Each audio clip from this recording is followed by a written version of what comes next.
অসংখ্য হরিণ, সেখানে চিতা হরিণ, বাচ্চা বড় এবং অনেক পুরুষ মহিলা, অনেক সুন্দর সেই হরিণগুলা দেখতেছি, চমৎকার। অনেক হাজার হাজার সেই দর্শনার্থী এবং আমার যারা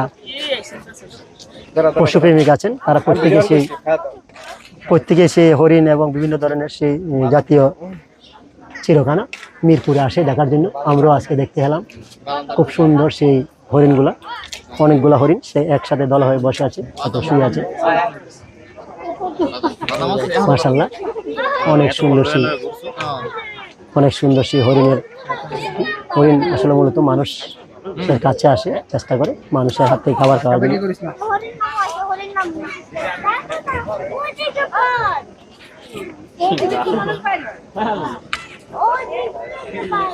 সুন্দর সুন্দর হরিণ, সব ধরনের হরিণ।